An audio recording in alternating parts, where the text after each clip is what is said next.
is basically like a media query. So it only applies to those larger breakpoints and won't cascade down. So if I go back to the base breakpoint, the heading is still white. But if I go back up top here, it's red. Hey there, in this video I want to talk about a mistake a lot of people new to Webflow make, and unfortunately it's a small mistake that can actually cost you hours of time in your project. And that mistake is accidentally designing in the optional larger breakpoints. So how does this oversight happen? Well, I, like many Webflow users, utilize the client-first framework. So we'll start off our projects by cloning the Reloom style guide, as that has many of the utility classes we'll need and use in our project. So I have that opened in a new tab, so I'll go to that project.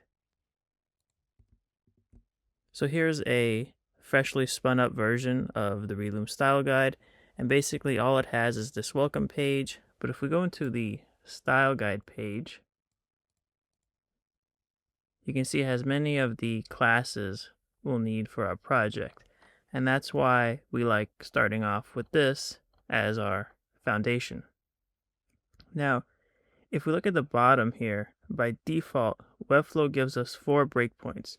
We have the desktop base breakpoint, the tablet breakpoint, mobile landscape, and finally mobile portrait. And in CSS, styles cascade down. So whenever I style something on the desktop base breakpoint, that will cascade down to tablet, mobile landscape, and finally mobile portrait. However, where this could potentially get confusing is there are 3 additional breakpoints we can add to the Webflow designer, and those can be found up at the top here by clicking on the current base breakpoint, so where it says desktop, or if you're in tablet, where it says tablet. And when I click on that, I have the option to add additional breakpoints, where it says add larger breakpoint, and it gives us 3 additional options. So if these breakpoints are essentially optional, why do they primarily affect beginners to the platform? Well, that's because templates sometimes have them added, and while in Designer, they're almost visually indistinguishable from the base breakpoint. So if you purchase a template from the marketplace that has enabled those extra breakpoints for larger screens and are not aware of this, you can unfortunately succumb to this minor mistake.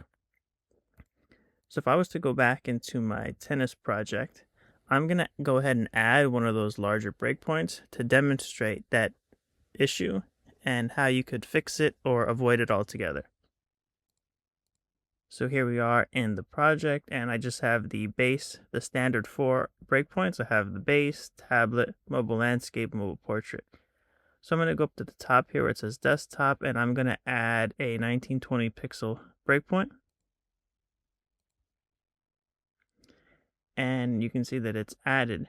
And now by default, Webflow, once you've added in those breakpoints, you can't remove them. There is one way you can remove it, and I'll touch on that at the end, but by default, you cannot remove these larger breakpoints. So if you purchase a template that has them enabled, there's no getting around it, and if you're not aware of this, it's why you face this issue.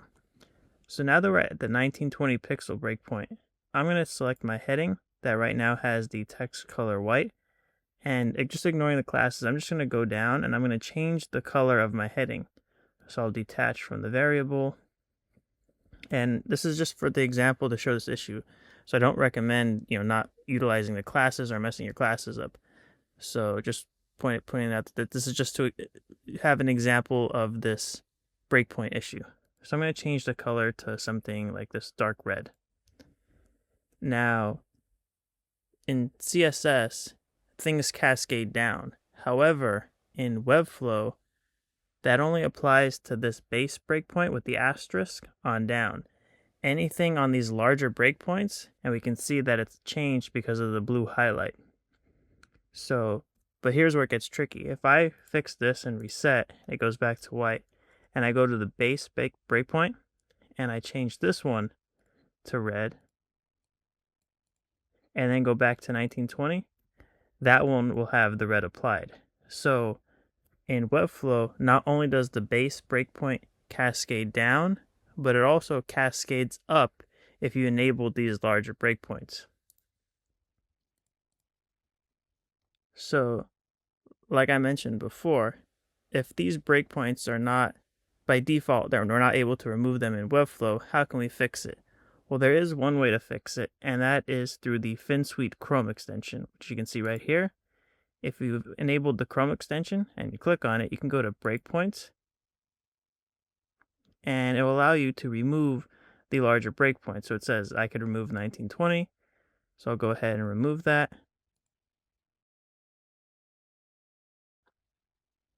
And now my project is back to the default 4 breakpoints of the base, tablet, mobile landscape, mobile portrait. So there you go. That's how you can avoid that small yet impactful mistake in Webflow. Hope this helps in your future projects. Thank you for watching, and I'll talk to you next time.